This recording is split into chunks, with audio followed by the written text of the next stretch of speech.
Hello students, I thought I'll just create this particular video because along the way I received some questions from students regarding like the requirement of drawing chiral centers. Some of the usual stuff that people will ask when you first encounter the hash and the wedge convention in H2 chemistry, and some of you might be asking about like because in exams sometimes the molecules is given to us in flat format or even like in a condensed structural formula format. Then how do we know we need to convert it, and is there any difference in placing the groups, whether is it on top or on a hash or a wedge? Yeah, so I thought I'll just use this particular video as an introduction to something which it's how I look at the placing of the groups. And in all honesty, actually, they are not very important for the context of H2 because you do not learn about the RS configuration, which is what your seniors or next year, if you're going to do a H3, you'll be learning it in university. Yeah, so the RS configuration is actually based on the Cahn-Ingold-Prelog rules, the convention, or in short we call it the CIP convention. And I also thought I'll just introduce you to a little bit about this particular convention. Yeah, so that like you got to learn the whole package just a bit more, and you will not be so lost in applying it either in H2 or even in H3. I mean, some of you eventually you will do a H3. Yeah. So from the syllabus document, I dissect or I pasted out two objectives. So one is the one in H2. So learning objective 11.2D. So the students are supposed to deduce whether a given molecule is chiral based on the presence or absence of chiral centers and or a plane of symmetry. Yeah, so if you watch my earlier video, of course, whether a molecule is chiral, in this case we are talking about a tetrahedral carbon specifically for H2. Okay, and then of course presence or absence of chiral centers. Yeah, so you should be able to, by now, know how to find out whether a particular simple molecule has a chiral center or not. Okay, and then of course the plane of symmetry. Yeah, but I think for the purpose of today, the main focus would be in the drawing. Okay, so I just want to showcase to you the drawing. So I'll be heavily utilizing ChemDraw and Chem3D to show you some of the conversion so that you are comfortable with doing some of these conversion on paper on your own. Yeah, and then I thought I would just jump in a little bit into the H3 learning objective, which is 2.1 B3, sorry. It's Actually on enantiomerism and diastereomerism and on the RS configuration. Yeah. Please do not. When you look at the H3, you feel that it's way out of syllabus. Not really way out of syllabus. It's quite easy to pick up. Basically it's just teaching you nomenclature. Yeah, but nomenclature a little bit more than what you need to know for H2. Okay, so without further ado, I thought I'd just jump straight. Okay, sorry. I thought I'd just jump straight into this. So I'm just going to give a hypothetical molecule. So for example, let's say I'm going to have this molecule, CH3. Okay. Yeah, just came out with CH3, and then C, okay, CH bracket OH, and then bracket BR. Okay, so this particular so I'm illustrating the condensed structural formula. Yeah, so you will know that it has the ethane kind of functional group because 2 carbon. Yeah, but obviously there's a carbon in the middle that's bonded to four different groups. Yeah, so very typically in H2 exam, you'll be given this kind of formula either in condensed structure formula or in this particular flat format. I call it the flat, ugly, square planar format, which you might be using quite a lot in secondary school or drawing it quite often in secondary school as well. So I'm just going to draw it out, okay, for you to take a look. Okay, something like that.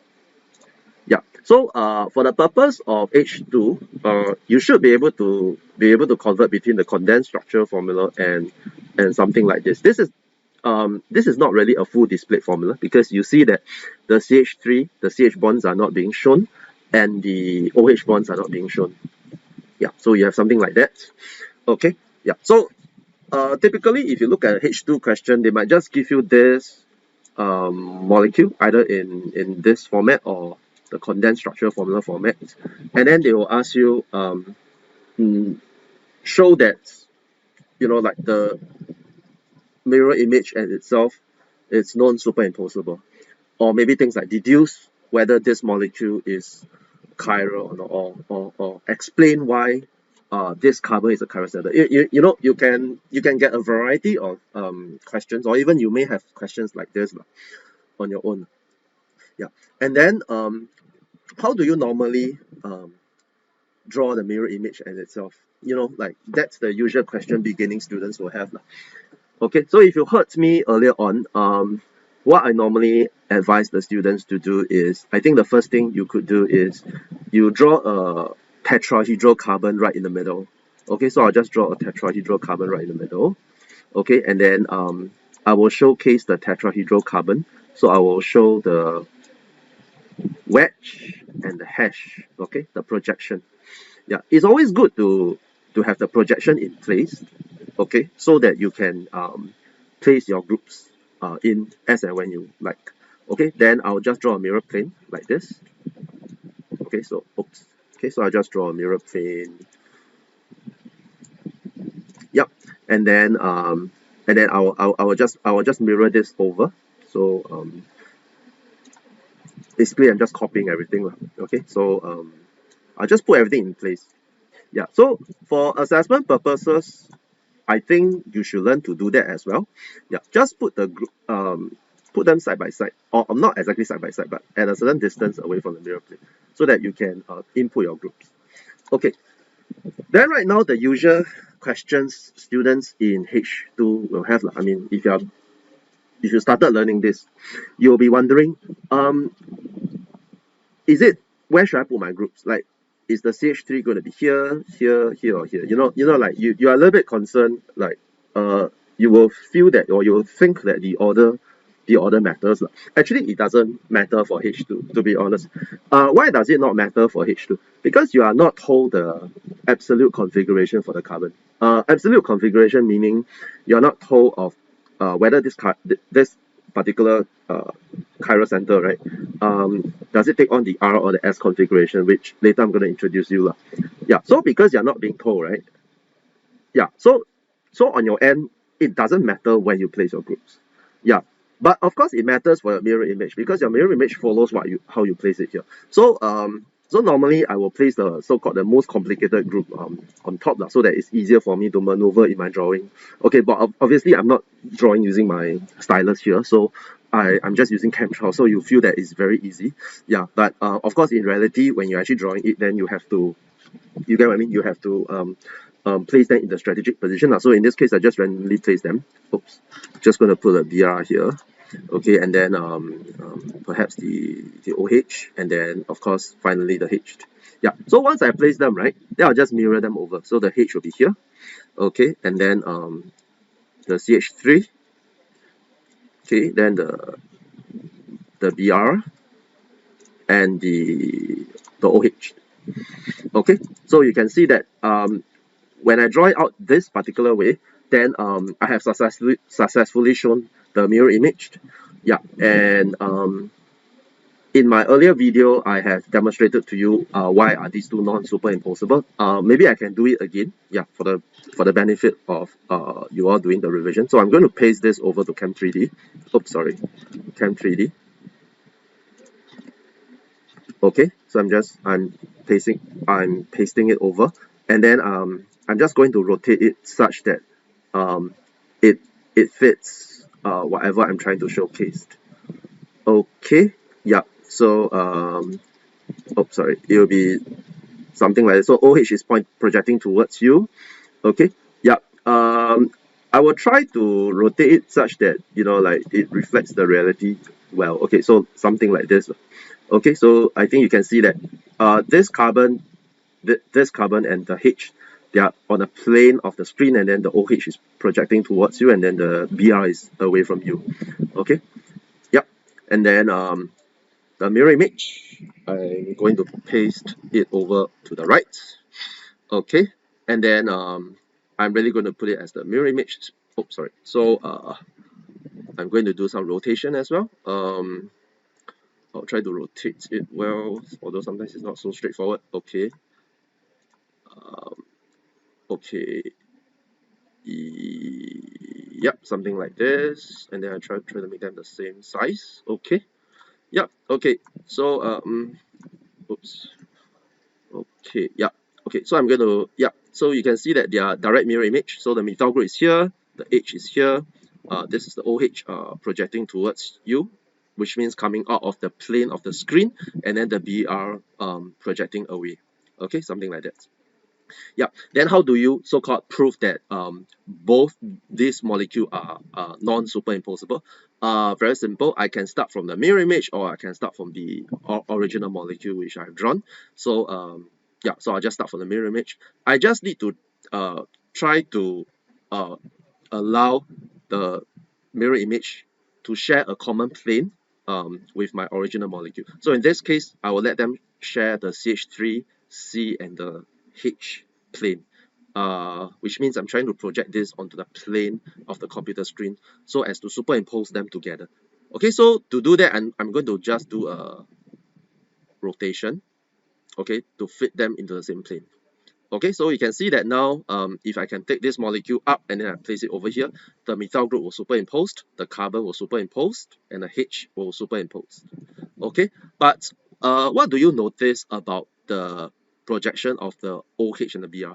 Can you see that they reversed? Yeah, so in my original molecule, the OH is projecting towards me, but in my mirror image, the OH is projecting away from me. And then the BR is projecting away from me in the original molecule, and then the mirror image, it's now projecting towards me. Yeah, so when I try to superimpose the two together, the OH and the BR's position actually sort of swap. Yeah, so in this case, I have kind of proved that, if you want to, if proof is a good word to use, to showcase that they are non-superimposable. Yeah, so in your lecture notes, this is exactly what they mean when they say that the mirror image and itself are non-superimposable. Okay, so I hope that will clear things up a little bit on, let's say, the requirement for you to translate this molecule, which is flat on paper, or the condensed structural formula, which is again flat on paper, into the 3D.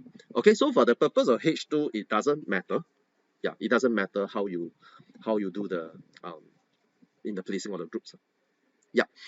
Okay, and then now I'm just going to move on with just a little bit of extension, just a slight uh, bit of extension on maybe I want to introduce you to the naming convention for the respective enantiomer.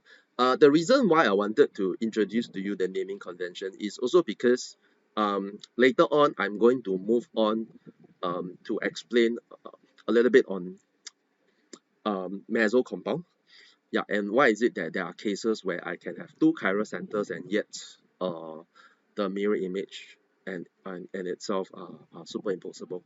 And I thought that introducing you to the RS configuration actually helps to narrow the gap in understanding when I use the term swapping between the two groups. Okay, now I'm going to introduce to you the Cahn-Ingold-Prelog convention, otherwise known as the CRP rules, in determining the chiral center. Okay, so in that case, using this particular rule, we will name the chiral center as R or S. Okay, so yeah, I mean, I'm just going to introduce to you, so you just take note of it. Okay, so the first thing is we need to look at the chiral center. In this case, is carbon, and then we need to look at the atoms bonded to it. So let me repeat: we need to look at the atom that is bonded to it. So in this case, this carbon in the middle is bonded to CH3, but the CH3 is a group. Okay, we look at the direct atom, in this case it's carbon, and then projecting in will be Br, and then in this case the alcohol group, but we consider it as O, yeah, and then the H. Okay, so I'm just going to do a tabulation. So we have elements, okay, and then atomic number. We will need to look at the atomic number. Yep. All right. So so what I'm going to do here is for carbon, the atomic number is 6. Okay, and then for Br, oops, sorry. Okay, for Br, the atomic number is let me do a count. 31, 32, 33, 34, 35. Okay, it's 35. Okay, and then for hydrogen, the atomic number is 1. Okay, and then finally for oxygen, the atomic number is 8. Okay, we need to look at the atomic number. Okay, and then after looking at the atomic number, we need to assign a priority. Okay, we need to assign a priority. So the atomic, or rather the atom with the largest atomic number will have the highest priority. So we just call it priority 1. Okay, so now I'm going to put in red. Okay, over here. So priority 1 will belong to Br. Okay, because it has the largest atomic number. This is followed by oxygen. Okay, and then this is followed by carbon. Okay, and then finally hydrogen, which is 4. Sorry, this should be 3. Okay, okay, so we have priority 1, 2, 3, and 4.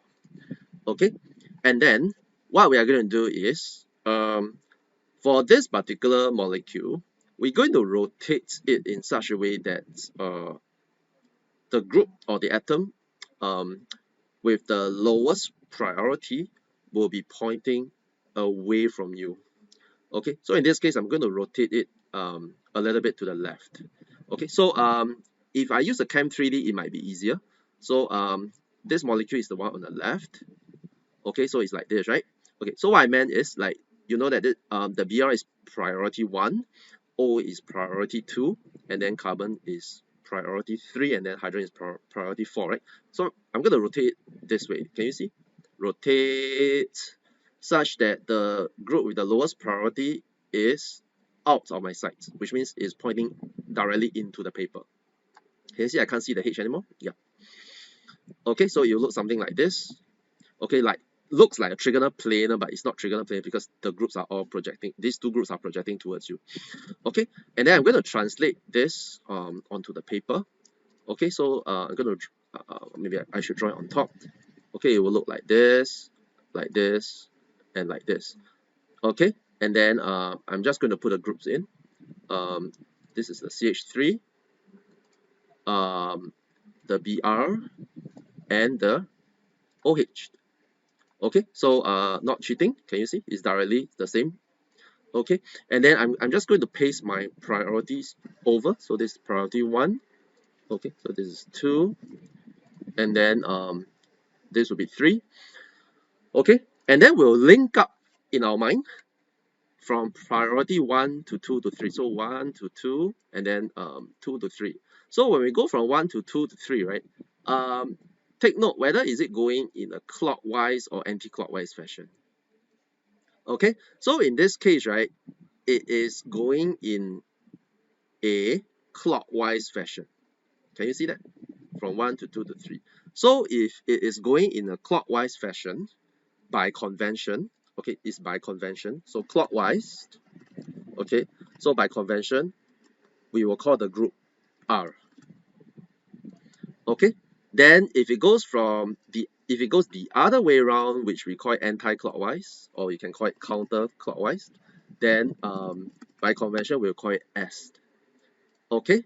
Now, how do you I mean, why do they come up with RRS? Well, I mean, it's just based on history. Okay, so it is like the molecule themselves, they don't know whether they are RRS. They don't really care. So all these are just man-made convention. Yeah. So I mean, in our case here, we are not in the position to argue, you know, why is it like this and not something else. Yeah. Of course, in the future, if you are going to become chemists and you have some brilliant ideas on naming, you can go ahead and propose, and then hopefully they will change. But right now, this is the rule that all the chemists subscribes to lah. Okay, so this is by convention, so R and S. Okay, and it is true that if my original molecule is R, my mirror image definitely, I use the word definitely, has to be S. Okay, I mean, I hope you can see why lah. So if you don't believe me, we do the same thing. We will take this and we'll rotate a little bit to the right. Okay, so when we do that, I hope you can see this. Okay, so I'm just going to write this out. That the CH3 will be on top, the OH to the right, and then the BR will be here. Okay, and then we're going to paste this over 1, 2, and 3. Okay, and you notice that in this case it's going counterclockwise. Okay, so in this case it will be named as S. Okay, if you want to check the Chem 3D, okay, remember this is on the right hand side. Okay, so I'm just going to do a rotation. Okay. Okay, now can you see the BR is here? The BR is here, the OH to the right, and then the CH3 here. So BR, OH, CH3, counterclockwise, as configuration. Okay, you get that, right? Okay, now you might be, I mean, this is something interesting. You might be interested to know that actually ChemDraw can help you to name it. So to be honest, chemists nowadays are quite lazy. They don't really need to know how to name it. So I'm just going to copy this structure and then convert structure to name. Can you see? It's R. You see, this is one way to verify that I'm teaching you the right thing. But yeah, but I mean, I'm just trying to share that actually a lot of times we don't really need to learn nomenclature in that sense, because AI can do the trick. Okay, so I'm just going to paste this over. Yeah, you see, one R and one S, so there's no ambiguity. Okay, so I hope this very short introduction to the naming will actually help you a little bit, and I hope you might find a little bit interest, at least in learning this so that it gives you a deeper insight.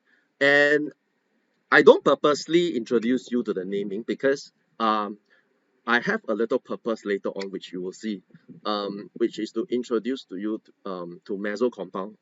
Of course, they have been covered under topic 9, isomerism, but I thought I want to go a little bit more in depth in it. Okay, yeah. So I'm going to move on. So what I'm going to do is I'm going to paste this structure. I mean over here, because I'm a bit lazy to draw it out. Okay, I'm going to put a carbon. Okay, so again I'm going to do this very random. Let me just elongate this bond so that there's no ambiguity. Okay, I'm just going to put a BR, the CH3, and then the OH. Okay, I'm sure you have seen compounds similar to this in your tutorial. Okay, so basically 2 chiral center. Why is it 2 chiral center? Because CH3OHBr and this whole group CH3OHBr, this whole group is unique. Yeah, so these two are chiral centers in their own right. Okay, then the usual question you also get in your notes in H2 is that because I have 2 chiral centers, what is the number of or stereoisomers that this compound can have. Yeah. Then usually based on our conventional wisdom, we'll just do 2 to the power of 2 equals to 4, you know. But of course, in this case, this is going to be wrong. I mean, it's definitely not 4 in this case, for reasons which we're going to explain over here. Okay, yeah. So I'm just going to erase this first. Okay. Now, the next thing I'm going to do is I'm going to draw this compound out in a way similar to this, but I'm not going to show the projection like this, because if I show it like this, it's a little bit difficult for you to so-called visualize the internal plane of symmetry. Okay, so what I'm going to do is I'm going to do a rotation of this molecule a little bit, so that the projection is actually shown on top here. Okay, so I'm going to just draw it out so that you can see. Okay, I mean, without confusing you. Okay, so okay, the first thing I'm going to do is I'm going to draw a carbon here. Okay, I'm going to put the carbon in, and then down. Okay, like this, and then of course projection, and then I will project here and here. Okay, so I purposely draw it in this way so that it's easier. So remember that in organic chemistry, the way you draw the molecule, right, should be to your advantage in helping you to identify things. You shouldn't draw it in such a way that it disadvantages you from getting to the end point. Okay, of course you need a bit of practice. I'm saying this based on experience, right? Okay, so the next thing I'm going to do is I'm just going to input the group. I will put the CH3 here and then the CH3 here. Okay, and as you know, you're advisable to actually write it as CH3, so I'm going to flush right. Okay, CH3. Okay, like this. Okay, yeah. And then I'm going to put the OH. Okay, I'm going to put the OH like this. Okay, and I'm going to put the BR. Okay, I know what some of you will be thinking. Did I strategically go and put the group in a way, you know, to showcase internal plane of symmetry? Because some of you will say, hey, you know, like this molecule obviously has an internal plane of symmetry. And then is it like you randomly anyhow go and put the groups? You know, like these are the usual questions. And I hope that when you are asking those questions at this point in time, right, you will kind of appreciate what I did earlier on. Because remember earlier on, I'm saying that because in H2 you did not learn the RS configuration, so when you're given this molecule without knowing the configuration, your job is simply just to put the groups randomly in, like what I did here. Yeah, so I put the groups randomly in. Of course, in this case, I put it to my advantage. The reason is, okay, number one, the reason is I know that from experience, when the individual carbon have 3 similar groups in this case, definitely there will be a stereoisomer with an internal plane of symmetry. Okay, this is for sure. Yeah, so definitely there will be a stereoisomer with an internal plane of symmetry. I mean, there is no argument whether I mean, unless of course there's restricted bond rotation, but that's another topic, right? I mean, it's not related.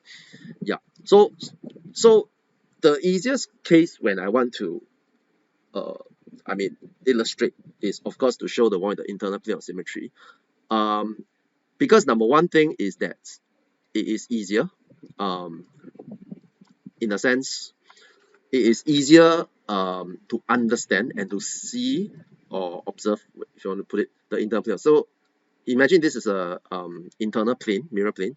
So if I just put it here, can you see that there is indeed that an internal plane of symmetry? Okay, that's number one thing I thought I'd show you. Okay, and then of course I'm going to copy this over, this mirror plane over here. And then I can step by step draw out the mirror image, but I'm chemists being lazy people. I'm also quite lazy. I'm just going to paste it over here. Okay, can you see that I am I mean, I should have drawn out, but I didn't. But yeah, you can see that they are indeed mirror image. Like the CH3 is here, carbon is here, OH, Br, and then at the back, Br, OH, and CH3. Yeah. So there's an internal plane of symmetry, right? The internal plane of symmetry is actually here. Okay, and of course I can copy over is here. So there's an internal plane of symmetry, right? Yeah. So I think my point is, if I have an internal plane of symmetry, I can just copy over. They are the same thing. Can you see? Yeah, yeah. So essentially, these two are the same molecule. Yeah, despite having two chiral centers. Yeah, I say again, these two are the same molecule, despite having two chiral centers. Yes. So in this case, we give this type of compound a special name. We call it a meso compound. Okay. Um, please remember this name. It's a meso compound. Okay. So we call this a meso compound. Um, if you are interested in using the RS configuration to do the naming, okay, in using the RS configuration, I can try to do it. I mean, I can do it here with you, so that at least like you apply a little bit to what you have learned earlier on into this scenario. And then some of you will be thinking, hey, H2, we don't need RS. So this is redundant. Yeah, I agree. No problem. Hold your guns. But you'll notice that if I'm telling you the RS configuration, it's easier for you to later understand why is it that I can take a chiral center and I swap the groups. It's easier for you to come to terms with that lah. Yeah, so just let me go through the RS configuration. I mean, I don't have to go through lah. I mean, we can just roughly check it out how we can name it. I mean, it might be easier for anyone. Okay. Yeah. So how do we do the RS? Okay, maybe let me just color code maybe red here, and then red, so it's easier for you. Okay. Yep, because this is the mirror image, right? Okay. So for this side, this particular carbon, right? The one with the lowest priority. Okay, so maybe I will just um, copy the numbers over, so it's easier for me. Okay, so the one with the lowest priority, which is this priority 4. Okay, is actually the CH3. Okay, then you'll be wondering, hey, why? Okay, I'm going to explain a little bit to you later on. I mean, I did not elaborate to you because you realize that the rule, right, talks about atomic number. But what if it's bonded to the same atom? Yeah, because in this case, this carbon is bonded to this carbon with BrOH and CH3, and this carbon also. So by right, these two share the same priority, right? No, it's not like that. Okay, I'll explain to you later. Okay, but let me just put this as priority 1 first because it's Br, and priority 2 because it's OH. Okay, why is this carbon having a higher priority than this carbon? Okay, so whenever there's any discrepancy, right, we will look at the next atom that is bonded to the carbon. So in this case, at the first level, both are carbon, so it cannot differentiate. So we need to go to the next level, and then we need to look at the atom with the highest priority in the next level. So in this case, the 3 are H's, so the highest priority is still a H, right? But in our case here, the next highest priority is actually Br. Yeah, so that means that the next level, the second atom is able to differentiate between this carbon and this carbon. Yeah, so in that case, Br is having a higher atomic number than H. So therefore, this carbon will take on a larger priority. So in this case, it's 3 and this is 4. Okay, yeah. So if you put your eyes here, and this group is away, right? So it's like 1, 2, 3. So in this case, it is counterclockwise, right? Yeah. So in this case, the first carbon here will have the configuration S. Okay, you get that? Okay. Yeah. Okay, and then we do the same thing. We do the same thing as to put them. Okay, so this is, that this is 4 and this is 2. Okay, and this is 1. Okay, and of course this is 3. Okay, so we do the same thing. And we are going to get R, okay, for the second carbon. So I'm going to put R here. So in this case, this particular stereoisomer have the configuration SR. Okay, SR. Then the mirror image obviously is the same thing, right? Because this is exactly the same as this, and this is exactly the same as this, right? So it's also SR. Okay, so it has the SR configuration. Okay, is that okay? So because they have the same configuration, so obviously they are the same compound, right? Yeah. So we say that the mirror image and itself are superimposable. They are the same compound. So in this case, that there's only one unique stereoisomer. Okay. So right now I'm going to take away the priority, and then I'm just going to color code them back so that it will not be confusing for you. Okay. So I'm just going to color code them back. Okay. Right. Okay. The next thing I'm going to do, right, is this is the part that some of you might not be able to understand. Okay, you see, right, if I have SR and then and the mirror image is SR, right, then what are the other two possible combination that I can have? Okay, so what I'll do is I'll just change one of the chiral center. I mean, I can't change the molecule as it is, obviously, but what I meant is when I try to draw it out, I need to test out the other one which with a change chiral center, right? Because I can't change both. Do you notice? I can't change both. Okay, so some of you might thinking, show me, change both. Okay, so I'll change both for you to see. Okay, so the right hand side, right, I'm just going to swap the BR with the OH. So the OH is here, the BR is here. Do you actually notice that if I change both, right, actually they are the same thing? Do you notice? Do you notice that this is the same as this if I change both chiral centers? Because that's precisely the point, because they're the same thing. Yeah, so if I just do a 180-degree rotation into the plane of the paper, the OH will now be projecting towards me and the BR will be projecting away from me. So it's the same thing. Yeah, so whenever you want to try to test out another stereoisomer, right, you cannot change both at the same time in this case, okay, if it's a meso compound. So in this case, I'm not going to change both. I'm just going to change one. Okay, so I will keep, in this case, maybe I should color code this. So I will keep this portion constant. Okay, I'll just color code in red. Okay, and this portion constant. Okay, will that be all right? Okay, and I'm just going to draw the mirror image over here. Okay, and so when I draw the mirror image, it will be a direct mirror image. So I'm going to paste this over as well. Okay, and of course at the same time I'm going to swap the two groups. Okay, because why did I swap? Because I'm drawing the mirror image. So BR must correspond to BR, OH must correspond to OH. Okay, and this portion stays the same. Okay, can you see that they stay the same? Yeah, it's the same thing.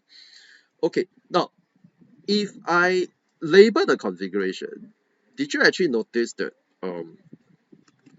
the left hand side, the red portion will stay as S because nothing has changed, but the right hand side will go from R to S. Okay, so what I'm trying to say is whenever you swap two groups, the configuration will go from R to S.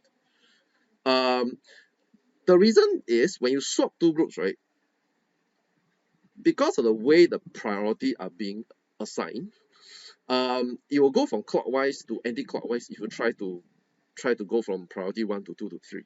Yeah, that's the reason. And then of course,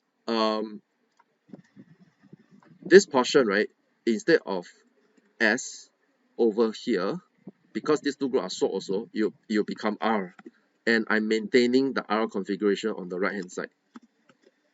Yeah, so can you see that? Okay, am I making myself clear here? Okay, so I'm just going to change them to the same colors to avoid configuration. So can you see that over here, right,